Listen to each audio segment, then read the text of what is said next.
Streaming to, yep. Oh, yeah. All right, here we go.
What's up, guys? Will Witt Live, episode 14. We're back.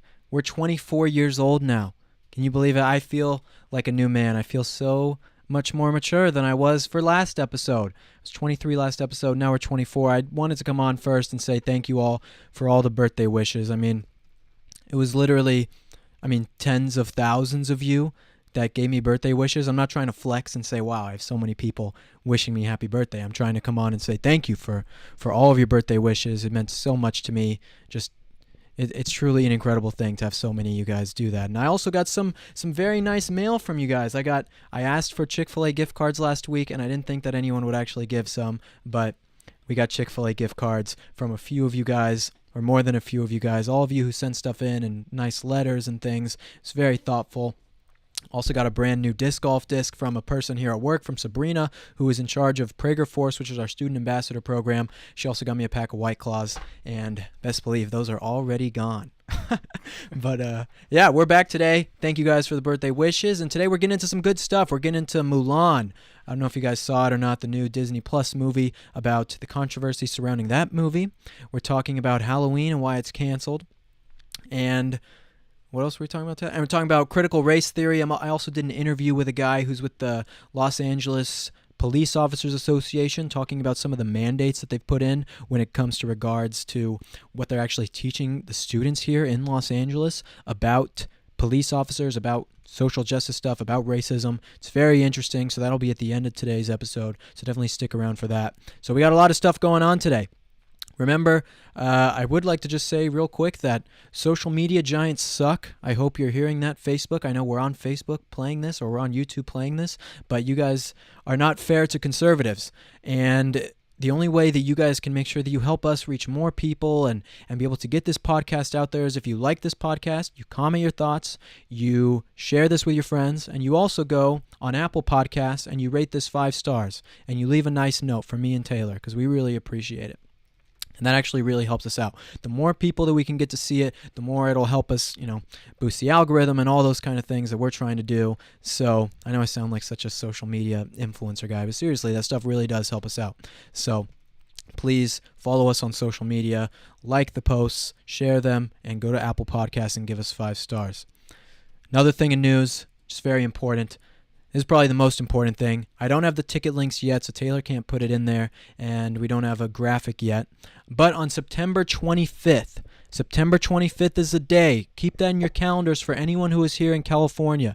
My short documentary, Religion of Green, which is all about how environmentalism has become a religion for secular people. Leftism has become a religion for people. It's a documentary coming out later this month, and I am having a live premiere in Los Angeles. I will be speaking. Pastor Jack Hibbs will be speaking. There will be some other big conservative people there, thousands of people there.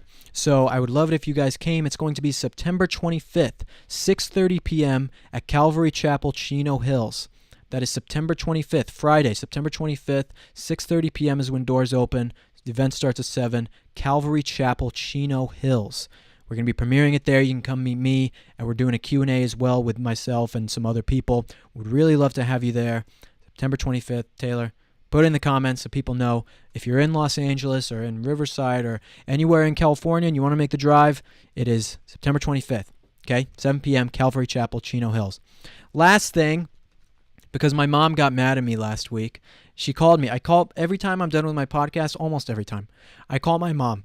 Because she sends me all these different texts while I'm doing it. Like, I'll be talking about stuff in the podcast, and like I'll do a survey, and she'll be like, that was so boring. Or I'll like say something, she'll be like, that was really funny. And she'll like tell me for the whole time. I get a complete, I go to my text and I get a complete rundown of the podcast every single time afterwards. And so she called me last week afterwards, and she was like, you were so mean to your dog. You were so mean to Rocky, and you make it seem like you hate him. Are you abusing your dog? I was like, no, Mom, I love Rocky, my dog. So I just had to come on and appreciate Rocky, my dog. And you guys can appreciate him too. For all you guys listening to this later and who aren't watching this live, you might not be able to see the picture of Rocky, but he's very cute. And I love him. He's my best friend in the whole world. I get to spend every single day with him. I love Rocky. So, Mom, don't worry. I love my dog. And I love you too. Even though my mom and I get in fights about coronavirus and stuff, where we have difference of opinion, I still love you despite you being wrong. But anyway, let's get into today's news. I think the first thing that I want to talk about is Halloween being canceled. Is Halloween being canceled in LA? You guys might have seen the story that's been going around. I mean, it kind of went viral everywhere, just about how... Taylor, did you want to say hi, by the way? You can say hi. Hi, everyone. Hi, Taylor's here. And he's also very thankful for the gifts you guys sent because being that I am a socialist, every time I get a gift, I have to give half of it to Taylor. So all the gift cards, all the letters, half of it always goes to Taylor. So he's very grateful, despite only doing half work. Yeah, I'm very pro redistribution in that. Pro redistribution of the fillets.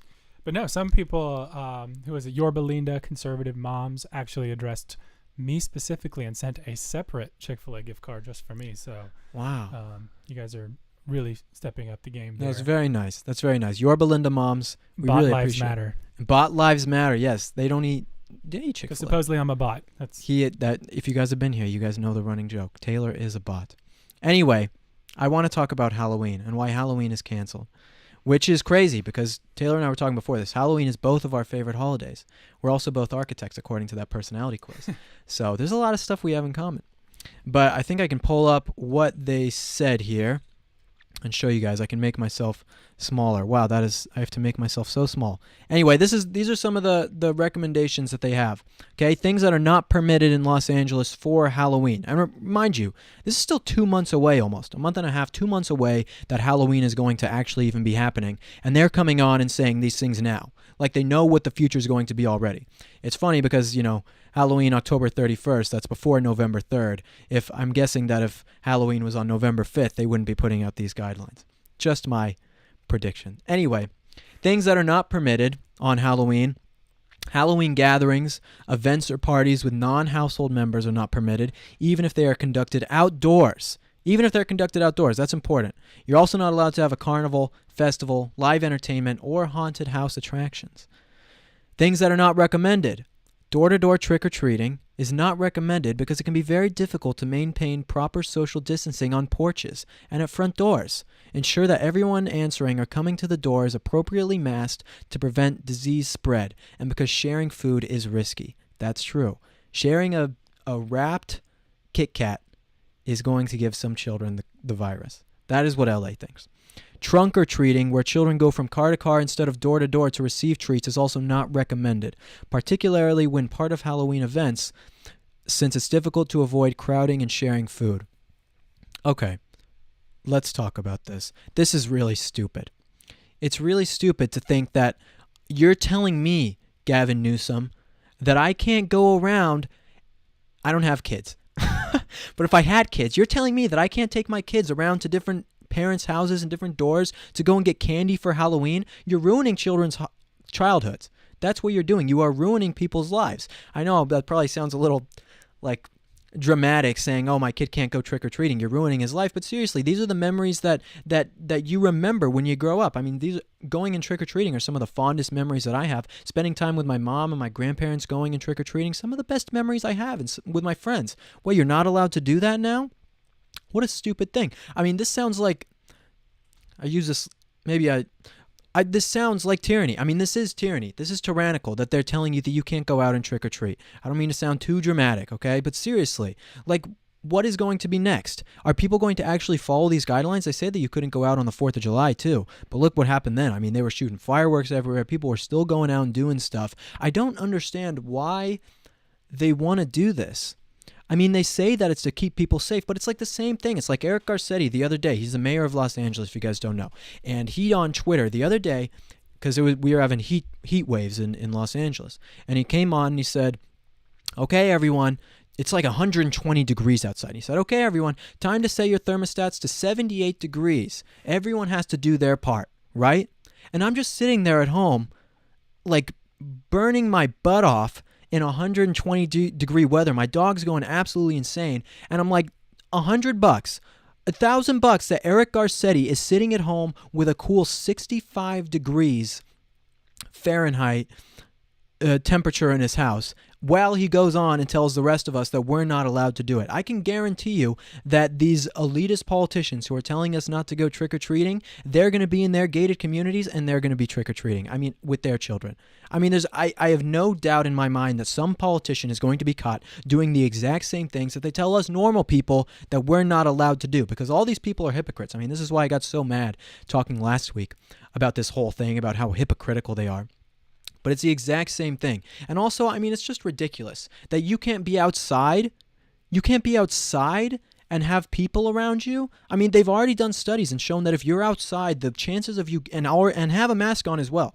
If you have a mask on, you're outside, the chances of you contracting the virus is already so slim, especially if you're a child. And those are the people who are trick-or-treating. You don't have fully grown men going up to people's doors asking for candy. I mean, this is children who are going there. And they are not likely to get the virus. If everyone washes their hands and stays safe, I mean, what is the worst that can happen? I mean, it's just absolutely ridiculous. I think that this is ridiculous. I'm sure there are people who disagree and think that I'm putting out there that I want people to die because I want people to go trick-or-treating. I think that going trick-or-treating is more worth it than shutting it all down. I think that people should be allowed to trick-or-treat, and they should be allowed to have Halloween gatherings, all those kind of things. Just be safe, be respectful, and do it the right way. Don't be an idiot. Don't go cough in people's faces and do things without a mask when a huge group of people indoors, and especially people with pre-existing conditions or who are susceptible to get the virus. But if you're safe about it, there should be no reason why you can't get along with the rest of your life. Other places are opening up. Other places, other states, other cities, they're fine. They're completely fine, and they're doing the complete opposite of what Los Angeles is doing, but Los Angeles wants to come on and still do this. And I want to look at this one more time because there are these things that they recommend to do, which I think is just very funny. They say permitted and recommended online parties. Who wants to have an online party? Taylor's laughing too. Have you ever been to an online party? I've actually been to a couple online birthday parties during COVID, and they've been miserable. What happens? I mean, you just have a grid of like 40 people all talking at the same time, and it's like over Zoom. It's just so awkward. Everyone wants to get off, but they feel like, over Zoom. It's just, you feel obligated to kind of stay on until they sing them happy birthday or whatever. Yeah. You can't have a digital Halloween party. I know. Like, how do you bob for apples? Yeah, I mean, or cut a pumpkin open. Like, they can only see like you from like, what do you just put dress up your face, or yeah, you can just throw a Snapchat filter on and that'd be a costume. That's better. I'll have just the puppy ears on the Snapchat filter, and that'll be my costume this year. Jeez. It's so dumb. They want you to have an online party. What fun is an online party? Car parades that comply with public health guidelines. Halloween movie nights at drive-in theaters, Halloween-themed meals at outdoor restaurants. So you can go to a Halloween-themed meal at an outdoor restaurant and have some guy at a restaurant literally give food to your table. Some guy cooked food. Some guy cooked food with his hands at a restaurant. And you don't have a mask on at the restaurant, and he comes and gives it to you, and then they come and say, but if you get wrapped up candy, that is going to get you sick. Leave it in a bowl outside your door. Like, people did that when I was a kid, you know. They didn't want to see you or mess with, you know, they just, hey, take it out of the bowl. Oh my goodness. I just read that. That is contactless trick-or-treating. Yeah, you could at least do that. If you're so worried, do contactless trick-or-treating. Right. Leave some candy outside and tell them if they steal more than one piece, they're going to hell. But yeah, the idea that you need the government to tell you, like, no, you're not allowed to walk outside down the street to your neighbor's house with your kids and knock on your own neighbor's door on your, like, this isn't communist China. That's just insane. I know. This is like communist China. Okay, I don't want to go that far. It's not necessarily communist China. Obviously, you can still do Halloween stuff, but it's absolutely ridiculous. America is a place where freedom is our paramount principle, and they're taking that away. And I know this seems like, oh my God, you're getting so worked up over Halloween. It's a stupid holiday where people dress up and get candy. It's like, yeah, it is a stupid holiday, but I have a lot of fun with it. And it's also like, it's a slippery slope. It's the whole thing.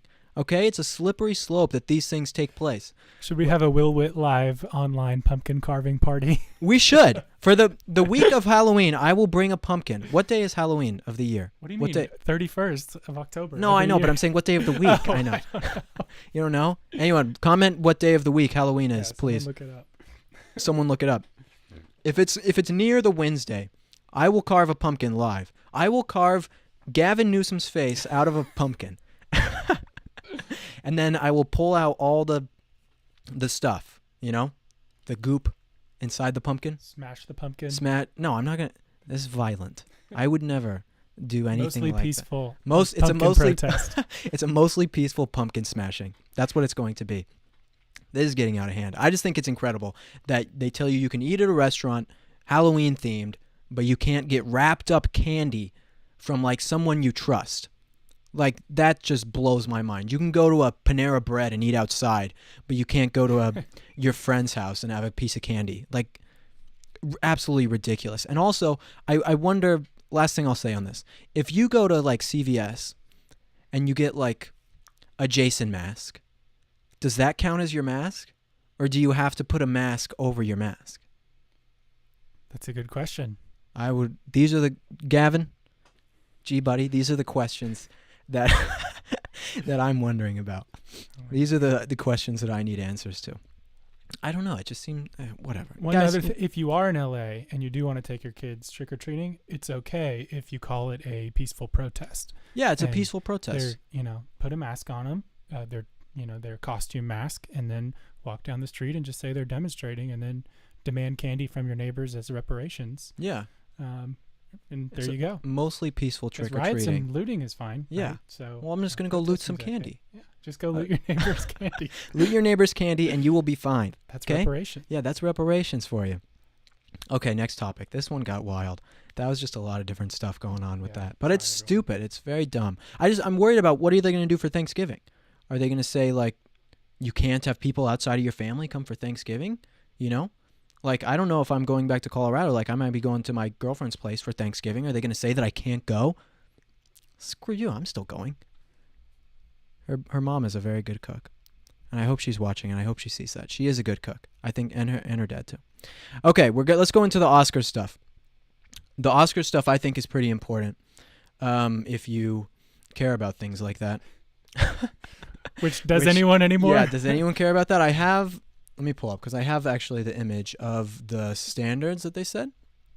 And I want to pull that up so that you guys can see the new standards for the Oscars here. Why? Halloween is Saturday, by the way. Halloween is a Saturday? We'll do it the week before. We'll do it the Wednesday before.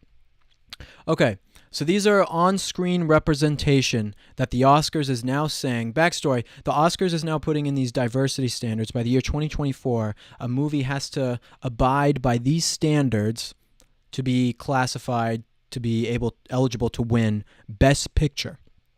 And so right now, you have to have at least, by 2024, you have to have at least one of the lead actors or significant supporting actors from an underrepresented racial or ethnic group.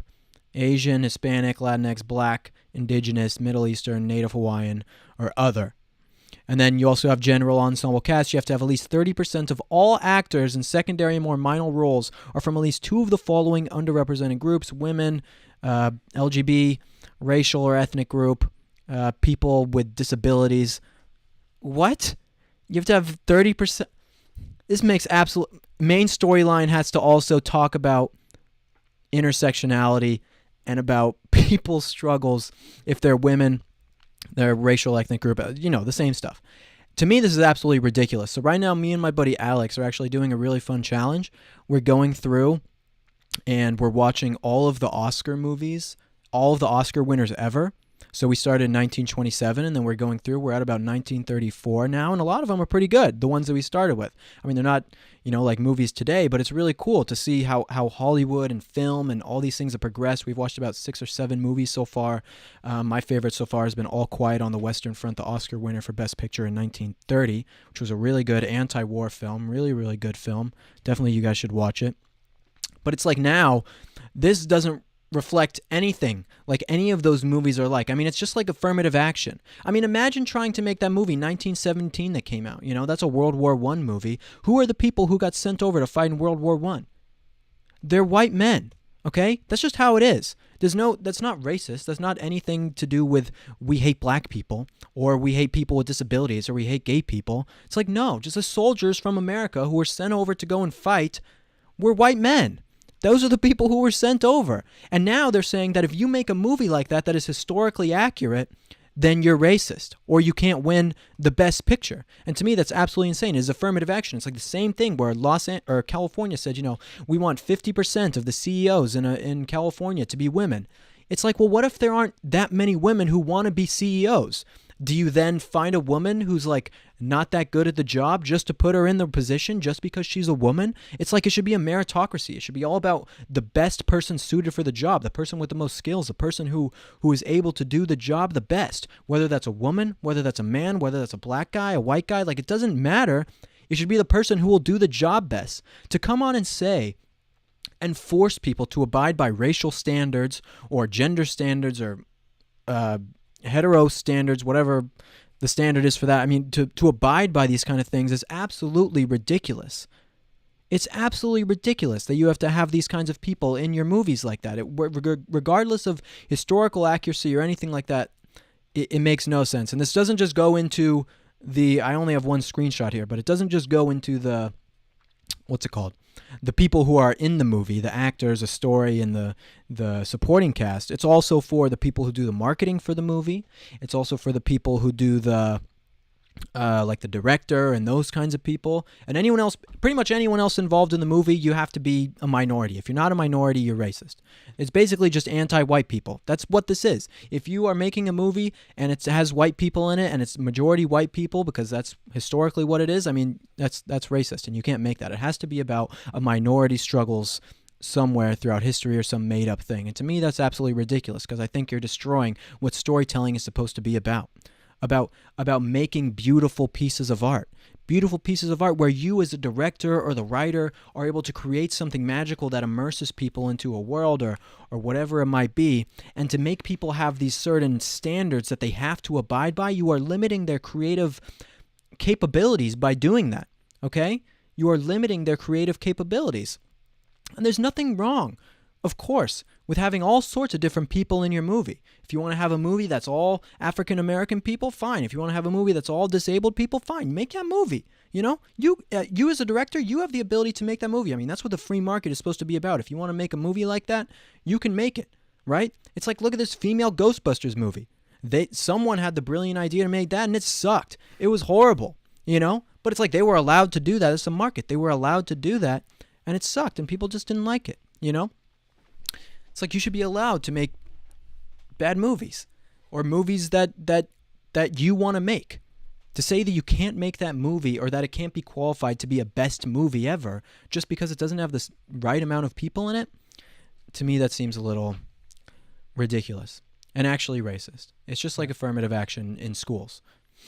And people can tell the difference between like a movie that's been plastered together to, push a narrative, which is basically propaganda, and something that's honest storytelling and honest art. And like people, you can feel the difference when you watch something. Oh yeah. It's like, okay, it's like, look at the new Star Wars movie, where it's like at the end of the movie, they had those two chicks kiss, right? You see that? I didn't watch the last Star Wars movie. You didn't watch the last Star Wars movie? No, they lost me on the second. No, it was terrible. They were all the new Star Wars movies were terrible. But it had this part where it was like these two women come and smooch. They get a little smoochy at the end, and it was whatever. But it's like obviously you're putting it in there to pander. It's like these people had no role in the movie. You're just putting them in there to like show how woke you are, versus like a movie. I just watched this movie called The Peanut Butter Falcon. Have you seen that? No. It's a Shia LaBeouf movie. It's about this kid who has Down syndrome and he wants to become a wrestler. And like he breaks out of the place where they kept him because his family left him. And it's like this movie is the main character is like a disabled person, but they didn't do this to like pander to whatever. It's like that's the beauty of the story. It's like an amazing story that Shia LaBeouf like and A Beautiful Mind or right, like something like amazing. It's like instead, like everyone can tell when you put something into pander versus when you mean it. And these standards that the Oscars are putting in are just pandering. It is only pandering. And this kind of leads us into our next topic about all the race stuff, which is the critical race theory, which is how President Trump has come and he's basically getting rid of critical race theory training within federal offices because, the whole thing's a scam. Something that started out, I don't want to call it always bad. Who knows? Maybe the critical race theory or some of these things started out with good intentions, okay? Excuse me. Maybe they saw some sort of racism years and years ago, and they were like, okay, we want to educate people on this and we want to fix something, right?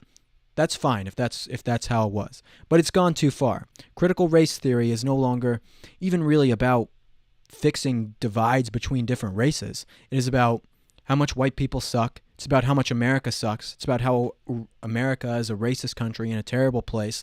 That's what critical race theory is. And so I think it's an amazing move trying to get rid of it. I don't know why these people think that... Sorry, my mouth. A little dry. I don't know why these people think that you can go in and be able to get away freely with saying things about how horrible your country is when you live in that country.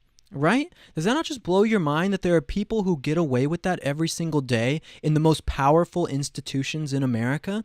It's like being anti-American is the common culture. It is the right thing to do. It is the moral thing to do within the American lexicon. And it's like if you're not that, then you're a bad person. You have to be against America. So it just boggles my mind that something like critical race theory hasn't been disbanded or shut down earlier than this. Like it should have never even started. People who live in this country should be proud of their country. They should be proud of this country. And what I find one of the most hypocritical things about the left is that if you go to someone on the left and you ask them and you say, are you proud of America? They'll say, oh, no, of course not. America's done all these horrible things. But then you ask them and say, should a guy from Mexico be proud of Mexico?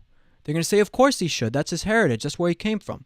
It's like, why is it okay for someone like that to be proud of being Mexican and proud of their heritage, but being proud to be American is not okay?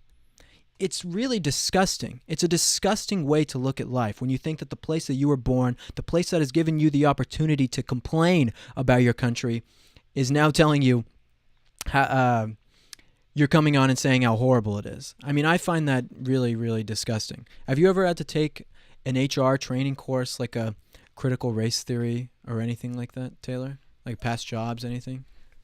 No, I work for PragerU, so we haven't really had to have that problem. Yeah, no, PragerU doesn't have that problem. But no, fortunately, I have never had to be put through that. And I was also lucky to, I graduated college in 2013 from LSU, and that, the woke stuff really started getting crazy, from 2014 till now. Yeah. So I feel like I'm, among the last who got out before they were, indoctrinated so heavily. It was already starting, but now it's way worse. When I was a lifeguard in 2015, you guys, can you imagine me as a lifeguard? It must be shocking to know that I did a job like being a lifeguard. I know I don't look it.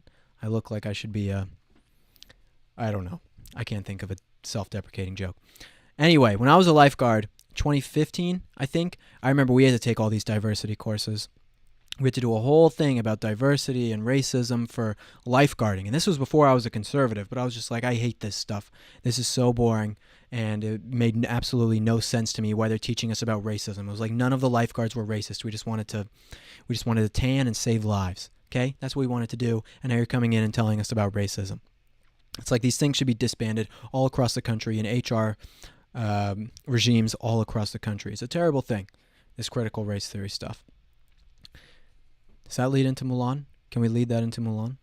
I don't know if we can lead that into Mulan, but we're going to lead into Mulan anyway. Did you watch Mulan, the new one? The new one? No. Did you watch the old one? Yeah, like 15 years ago, probably. Oh. I recently rewatched the old one. It's so good. The old one is so good. I mean, Eddie Murphy as Mushu is so funny, and there are actually some really good... The thing that is so great about those Disney Renaissance movies, The Lion King, Tarzan, Pocahontas, Mulan, is that they make them for an adult audience, but it's also for children. Like they work both ways, which I think is like the best part about those movies. But now they're remaking all these movies, and they all suck. Every single one of them sucked. The Jungle Book sucked. The Lion King really, really sucked. This new Mulan, I haven't seen it, but I can only assume. And all the other ones, they're so bad. I mean, Beauty and the Beast was terrible.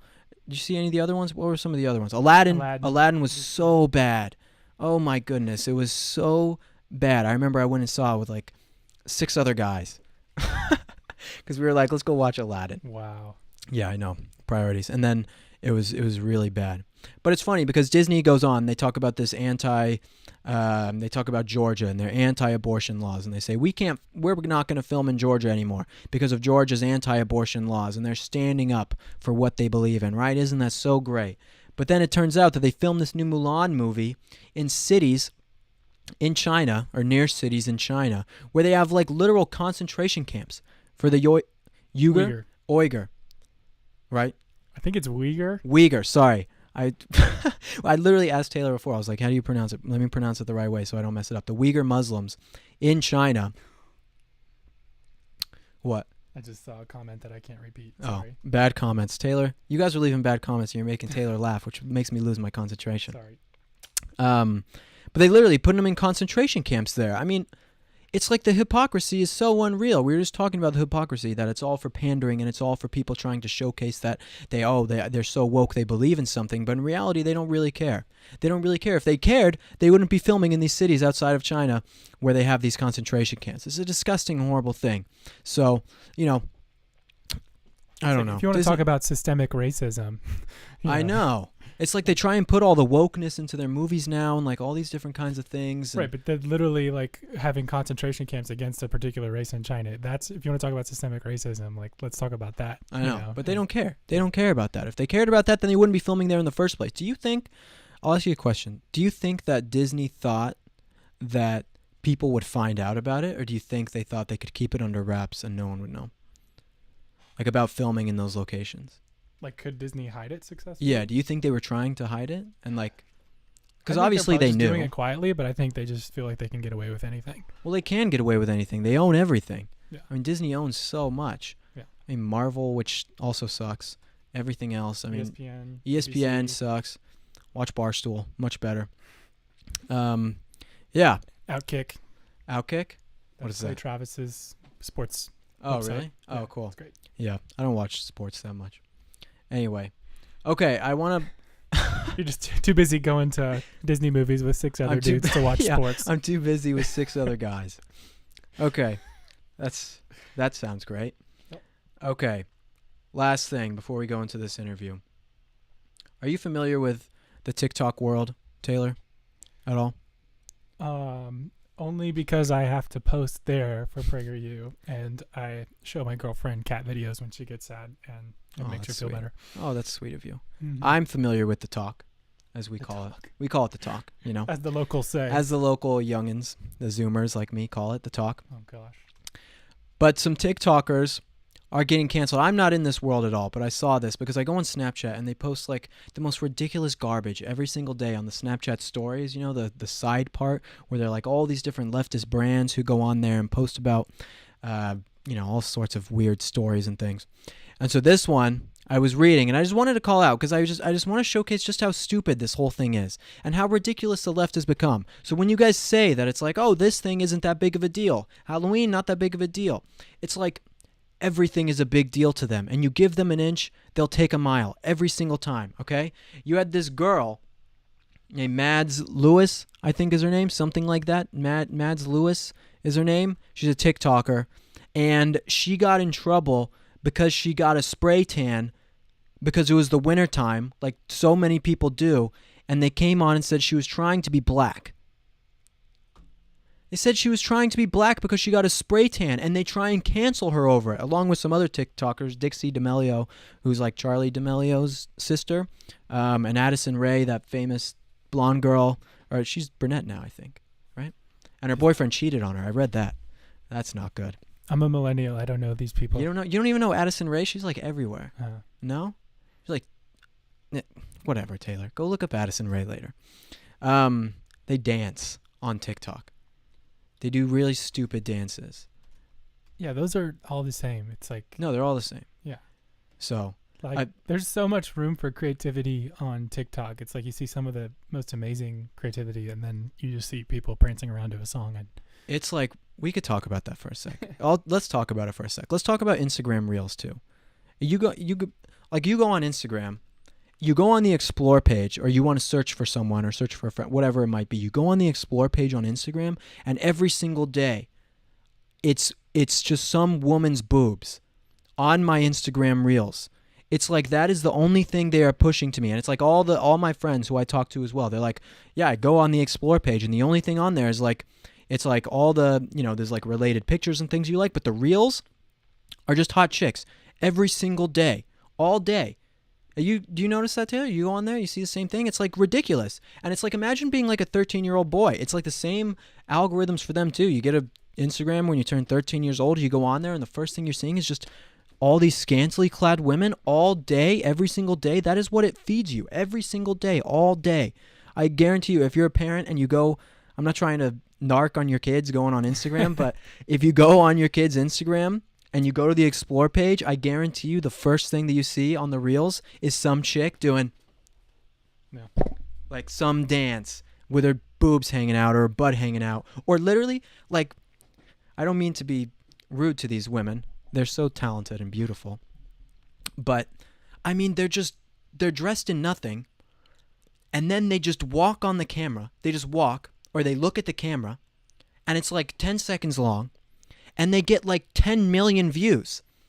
It's like insane. It's absolutely insane. They can just walk and look hot, and they get 10 million views. That is crazy to me. That it's just everywhere. It's just everywhere, on TikTok, on Instagram. It's like the thing that is being fed to people is just women who are not dressed at all. And that's like a scary thing. I'm going to bring a kid into the world one day. I'm going to have a daughter who I hope never does that. That's the goal. I will teach her to never put her body like that on social media, as well as, if I have a son, I hope that he's not spending all day looking at it. But I understand the temptation is very hard. The temptation is very hard. So anyway, that stuff sucks, and I hate the way the social media pushes that towards people. I think it's really gross. But they know that it's going to get the clicks. They know that people are going to go on and just want to see hot chicks all day long, And these girls are making careers out of going on and just being hot and starting an OnlyFans account. What sort of incentive does a woman have to start a family or do something, really meaningful and amazing in her life if social media is so prevalent or OnlyFans is so prevalent? She can go on and just start one of those and never have to work again because she's making hand over fist just showing her body on Instagram or on OnlyFans, Like, I don't think that's sexist. Is that sexist? I don't think so, but it's crazy to me, Like, sure, you have the freedom to do whatever you want. I'm not saying you don't have the freedom. I'm not trying to sound like some old boomer saying, oh, put some clothes on, whatever. I'm just trying to say that it's like, to me, it's like it sucks that that's the culture that we live in. That it's like that's what women are expected to do in a society, And then men, it's not any better for men because men are just feeding into it, because the temptation is too high. The temptation is too high. So they just continue to look at it and they like it and they comment on it. So then the women give validation, the men give validation from that. And it's like a never-ending cycle. And it's just bad for both parties. It is bad for both people to have these kind of things on social media. I'm not just trying to say this is women's fault, okay? It's not just women's fault that this is happening. This is men's fault too, okay? This is men's fault just the same. I think that as a society, we need to respect ourselves more. And I can say this from, someone who has not always been the most respectable person like that, Like I grew up like going through high school and college, I partied a lot and did a lot of stuff and not always the, proudest moments. But I can say that, now being an adult, 24 years old as of last week and growing up a lot and now seeing these things and looking back, I'm like, this is pretty gross. This is pretty bad. And I understand that the implications that it had on me, seeing things like this growing up. And I'm like, that's bad for me. That was bad for me to see these things. And I was like, when I saw these kind of things, it wasn't on Instagram. We didn't really have Instagram. It was like, you would have to go on the internet and find it, And now it's like, now it's just there. Now you can just log on to Instagram immediately and it's porn. Like right there. It's literally porn. I mean, that's literally what it is. Even if they're not completely naked, that's what it is. Anyway, there's my rant about that done. Sorry. I just thought about that and I was like, wow, this is really weird. And, what do you think? I mean, I think it's kind of like the classic Jurassic Park problem of we built this technology, but we weren't ready for it type of thing. I know. And it's like we have this new technology in our pockets. We have high-speed internet. The kids have access to it, but we're not, socially developed enough to like handle the, what this is doing to brains and what this is doing to like patterns. And girls are incentivized to do this stuff because you get the attention you want, or you can make money on OnlyFans. Right. And guys, it's just like, well, okay, I've got this at my fingertips, so why would I not do this? I'm not hurting anyone, but right. What it's hurting is like our norms. It's hurting the way you interact with each other. It's hurting just your development as a healthy person. And, so it's a weird thing to navigate, and it's thrown a whole wrench in just like how young people develop. And then men feel like they don't need to get a girlfriend too, because it's like they can just look at chicks on Instagram. Yeah. It's like, why do I need to go out and look for a girl? I just have, I think I think there's like a John Mayer interview in Playboy where he said that, or I don't know if it was exactly him, but some famous singer or celebrity was like, yeah, I'm not really motivated to be with real women anymore because I can just use porn. Yeah, that's like, it's so true. It is so true. All the guys, all my homies, all the people we talk to, I mean, it's just like, it is so true, where they feel so unmotivated. And they're like, we have like a group chat between friends and stuff, and they're just like, they're just like, every day I log on to Instagram, and that's all it is. Anyway, let's get off this topic. I don't know. I think it's very important, maybe something for another day to talk about. But, men, women, we all have to be better and more responsible on social media. That's my message. And I know that me saying this isn't going to be like, wow, like all people are going to now be better on social media. I don't know. I just thinking about it. I wish that things were better. Okay, I want to get into this interview that we have, and this is going to wrap up the show today. Interview that we have with a guy named Travis Fenderson, who is a officer here in Los Angeles and also part of the Los Angeles Schools Police Officers Association. And you guys can check it out now. We talked about all the mandates and things that are going into schools and what they're teaching our children about police. So here we go.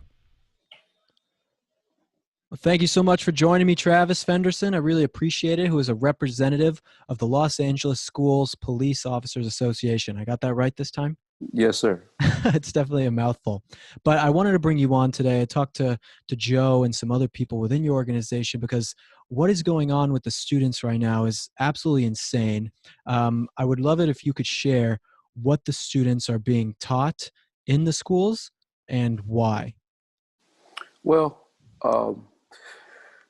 the leadership at UTLA has aligned themselves with BLM. And that's the teachers union, right? That's the teachers union. Yeah.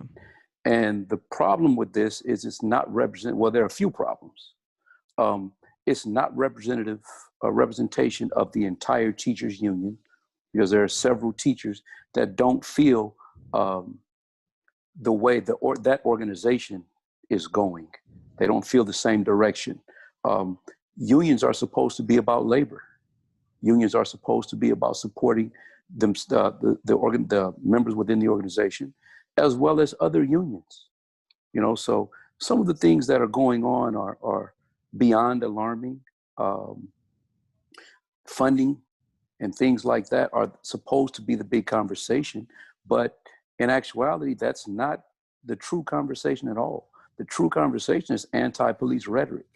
And to teach kids that is a disservice to students, faculty, families, community, everybody as a whole. No one wins when you tell students to be afraid of their safety net, of the few people in the school district or in society that have actually taken an oath to protect them.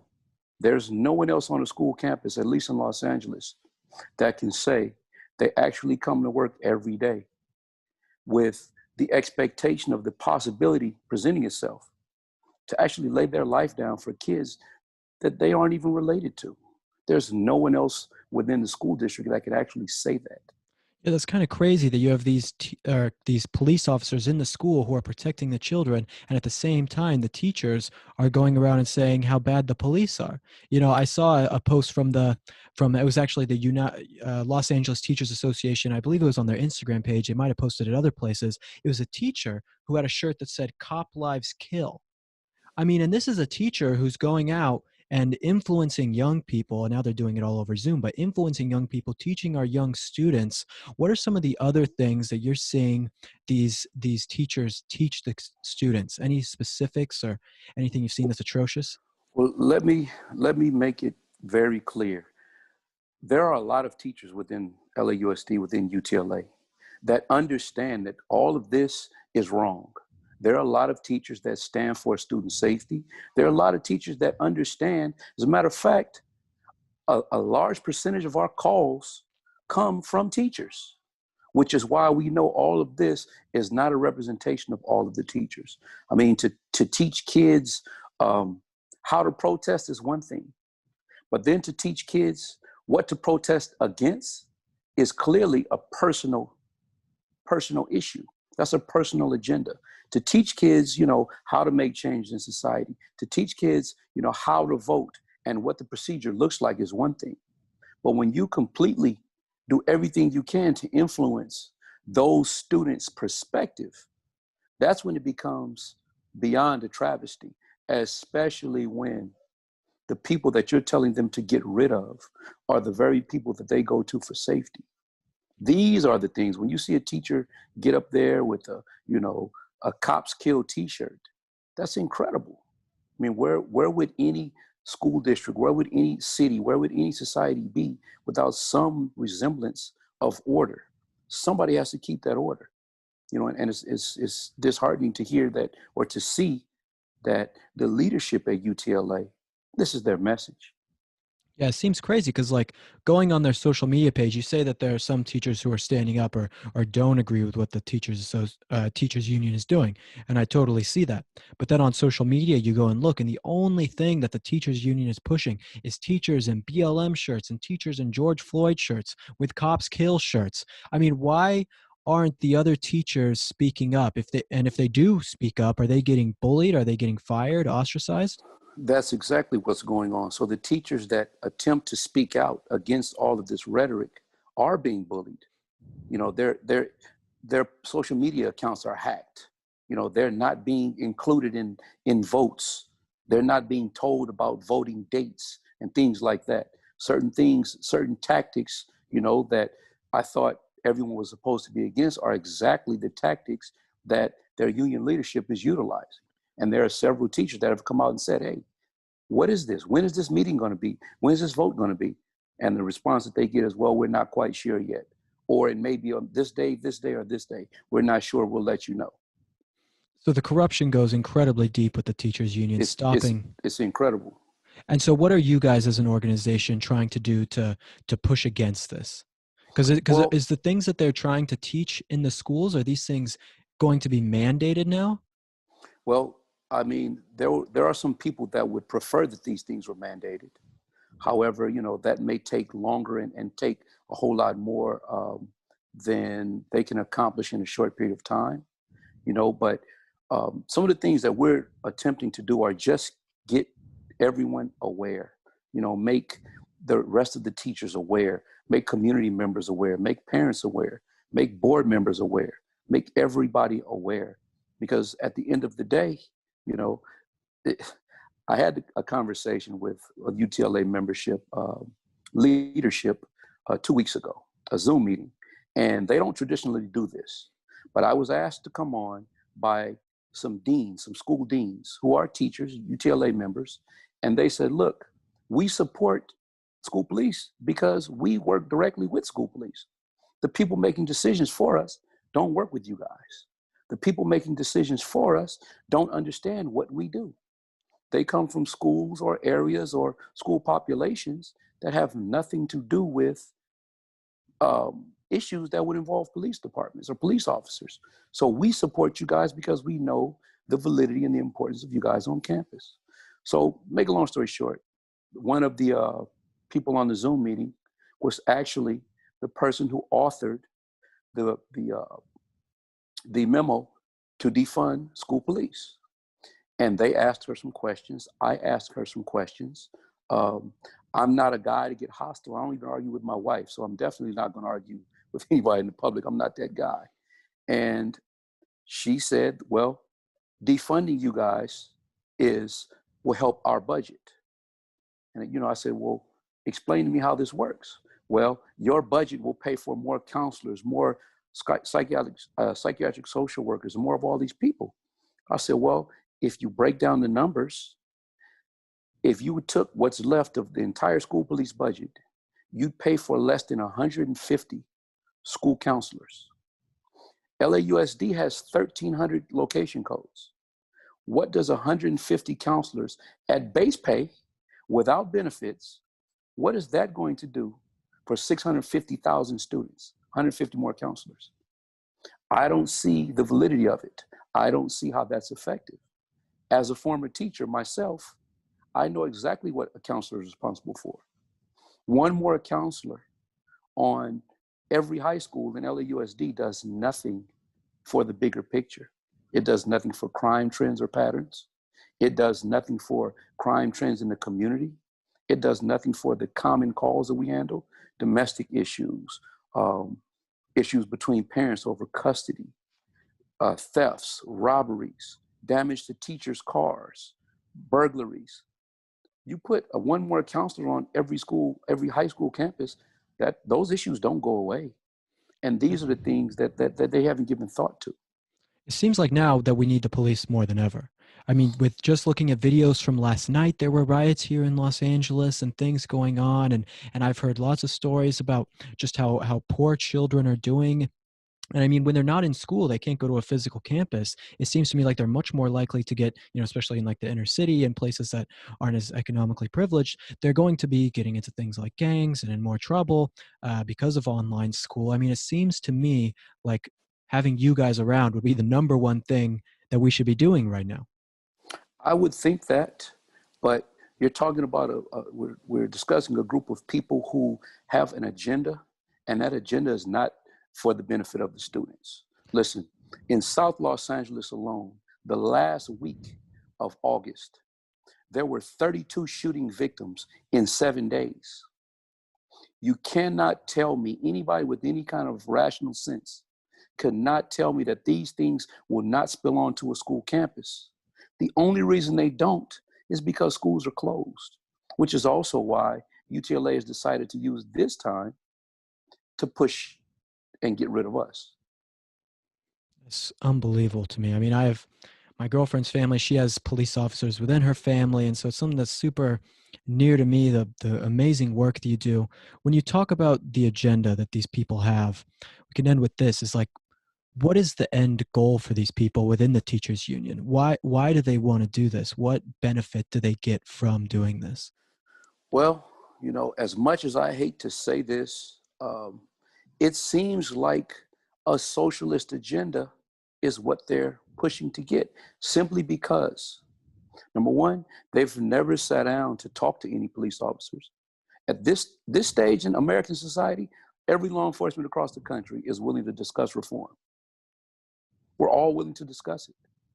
That conversation doesn't come up because BLM does not want to sit down and talk about it. And it's unfortunate because everybody in society is hurt by the lack of law enforcement within the streets. When you take all this money from all these different police departments, what do you think, which communities do you think are impacted the most? It's not the well-to-do suburbs.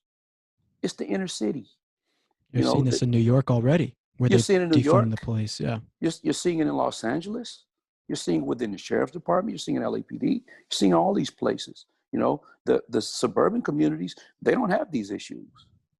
Now, are there some things that need to change? Absolutely. I think we can all agree on that. But let's talk about changing them. You don't, get rid of an entire institution because there are a couple guys that do some things wrong. You get rid of those guys. Like I said, what's next? Is UTLA going to get rid of the principals union because they're upset with the principals? Are they going to get rid of the custodians because they don't feel the way the classrooms were clean was sufficient? Are they going to get rid of the bus drivers because the kid got to school late because he was getting off the bus late? I mean, where does this stop? You've never seen in history one union cannibalize and eat another union. You've never seen this. This is unprecedented. And the teachers union is incredibly powerful. Powerful. What can the people watching this, if they're concerned about what's going on, what can they do to either, show their support for this, show their support for what you guys are doing, or try to put a stop to what's going on? Contact your local administrators. Contact your local school board members. Contact all those that make decisions. Let them know how concerned you are. Let them know the safety risk. Let them know that you're not in favor of sending your kids to schools that aren't going to be safe.